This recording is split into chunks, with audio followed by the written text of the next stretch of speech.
जी नमस्कार, मैं कुमुद कांत पांडे अपने चैनल कुमुद सर पर आप सभी लोगों का स्वागत करता हूं। आज 5 दिसंबर है। दिसंबर माह का प्रथम सप्ताह यूं ही निकल गया। हालांकि इस सप्ताह से शिक्षक नियोजन के से जुड़े तमाम अभ्यर्थियों को काफ़ी कुछ उम्मीद थी, क्योंकि इस सप्ताह में जिन दो बड़े केसों में बड़ा डिसीजन आने की उम्मीद इसी सप्ताह में किया जा रहा था, वह केस है सीटेट दिसंबर का केस और दूसरा the National Federation of Blind का केस। साथ ही साथ दिसंबर के प्रथम सप्ताह में एक और केस डाइट पीटीसी का केस। इस केस में भी सुनवाई की उम्मीद थी, लेकिन इन तीनों केसों का क्या लेखा जोखा रहा, इसका विश्लेषण इस वीडियो में करने जा रहा हूँ। सबसे पहले बात करता हूँ सीटेट दिसंबर केस का। आप सभी को पता होना चाहिए कि बीते 13 नवंबर को सीटेट दिसंबर केस में फाइनल बहस हुआ, जहां 25 नवंबर तक रिटेन आर्गूमेंट सबमिट करने की बात कही गई और जजमेंट को सुरक्षित कर लिया गया। साथ ही साथ उम्मीद जताया जा रहा था कि दिसंबर के प्रथम सप्ताह में इसका जजमेंट आ जाएगा, लेकिन दिसंबर का प्रथम सप्ताह निकल गया और इस केस में जजमेंट नहीं आया। नहीं आने का सबसे बड़ा कारण ये है कि इस केस में इंटरवेनर से लेकर के पेटिशनर्स सभी पक्षों से करीब 6-7 तरह के रिटेन आर्गूमेंट सबमिट किए गए हैं और इस तरह से तमाम रिटेन आर्गूमेंट का एनालिसिस करने में जज साहब को समय लग सकता है। और साथ ही साथ दिसंबर के प्रथम सप्ताह में जज मिस्टर अनिल कुमार उपाध्याय सर के बेंच में काफ़ी कुछ बेल मैटर पेंडिंग था, जिस वजह से सुनवाई में लेट लगा, जजमेंट नहीं आ पाया प्रथम सप्ताह में।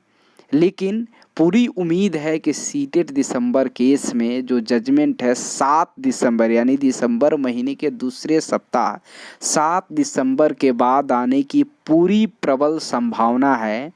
वकील साहब से बातचीत के अनुसार उनका कहना है कि दिसंबर के दूसरे सप्ताह में निश्चित रूप से इस केस में जजमेंट आ जाना चाहिए और यदि जजमेंट आने में थोड़ी सी भी विलंब होने की संभावना दिखेगी तो कुछ न कुछ न्यायिक प्रक्रिया अपनाया जाएगा वकील साहब के द्वारा, ताकि जजमेंट जल्द से जल्द आ सके। आप सभी को ये भी पता है सीटेट दिसंबर केस को लेकर सिर्फ और सिर्फ नियोजन पत्र बांटने पर स्टे है। बाकी हर गतिविधि हर कार्य शिक्षा विभाग कर सकता है, चाहे वह काउंसलिंग की बात हो या फिर मेधा सूची जारी करने का बात हो। दूसरे बड़े केस के तरफ चलता हूँ, the National Federation of Blind का केस। The National Federation of Blind से आप सभी लोग काफ़ी परिचित हैं, चूँकि यह वही नेशनल फेडरेशन ऑफ ब्लाइंड है जिसके केस के जरिए अगस्त महीने में करीब 33,000 शिक्षकों का, हाई स्कूल के शिक्षकों का नियोजन पत्र नहीं बंट पाया। नियोजन पत्र बांटने की तिथि से 2 दिन पहले बिहार सरकार एक ऐसा लेटर निकाल देता है जिस लेटर में the National Federation of blind के केस का जिक्र किया जाता है और बतलाया जाता है कि इस केस में स्टे का ऑर्डर पास किया गया है, इसलिए नियोजन पत्र तब तक नहीं बांटा जाएगा जब तक the National Federation of blind के रीट का जो मैटर है, बैकलॉग आरक्षण और 4% आरक्षण, इसको पूरा नहीं कर लिया जाता है।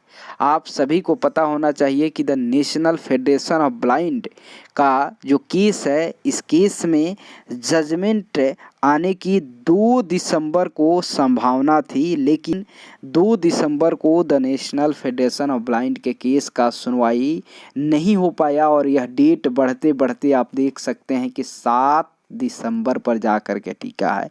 उम्मीद है कि चीफ जस्टिस मुख्य न्यायाधीश के यहाँ जो ये केस है 7 दिसंबर को निश्चित रूप से सुनवाई हो पाएगा, क्योंकि बीते दिनों जब इस केस में बहस हुआ तो बिहार सरकार के महाधिवक्ता उपस्थित थे सुनवाई में और उन्होंने ब्लाइंड अभ्यर्थियों के मांग जो है 4% क्षैतिज आरक्षण और बैकलॉग आरक्षण, उसको स्वीकार कर लिया गया है। और उनका कहना था कि नई सरकार बनने के बाद किस फॉर्मेट में बैकलॉग आरक्षण दिया जाएगा ये कैबिनेट का मसला है। कैबिनेट होगी उसके बाद से अगली सुनवाई में ये फॉर्मेट ब्लूप्रिंट दे दिया जाएगा कि कैसे इन लोगों को आरक्षण दिया जाएगा।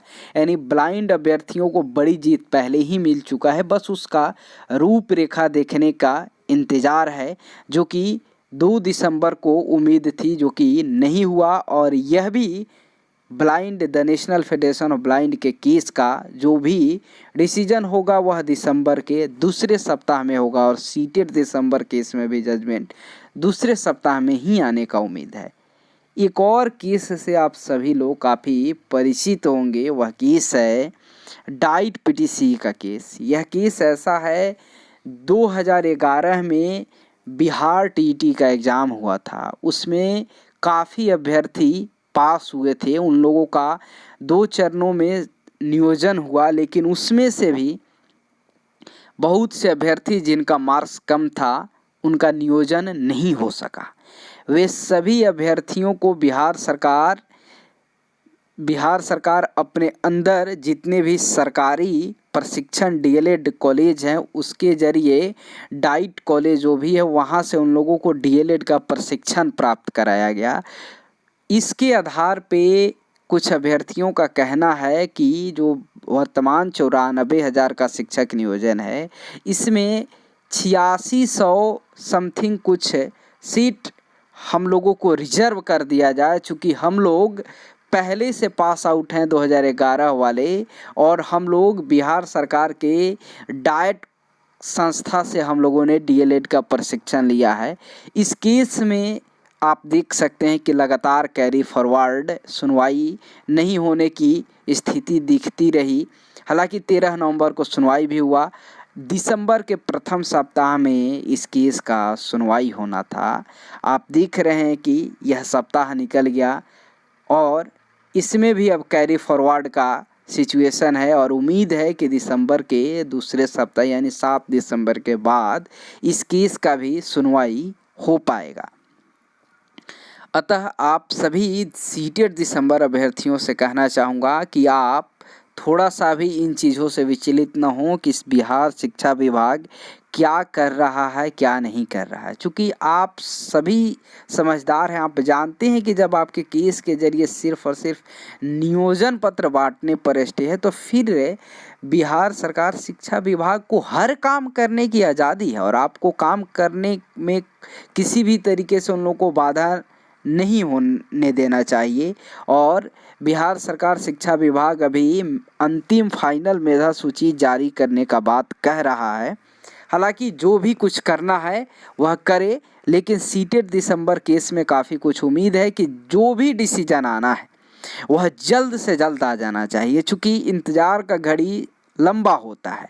और जब बिहार सरकार को तत्परता है कि बिहार शिक्षक नियोजन हमें जल्द से जल्द पूरा करना है, तो निश्चित रूप से जजमेंट जितना जल्द आएगा उतना जल्दी प्रक्रिया तेज होगा। और मुझे उम्मीद है कि दिसंबर के दूसरे सप्ताह में ये जो 3 केसों का मैंने जिक्र किया, the National Federation of Blind का केस या फिर डाइट पीटीसी का केस या सीटेड दिसंबर, सभी केसों में पूरी तरीके से जजमेंट या सुनवाई हो पाएगा। बहुत बहुत धन्यवाद।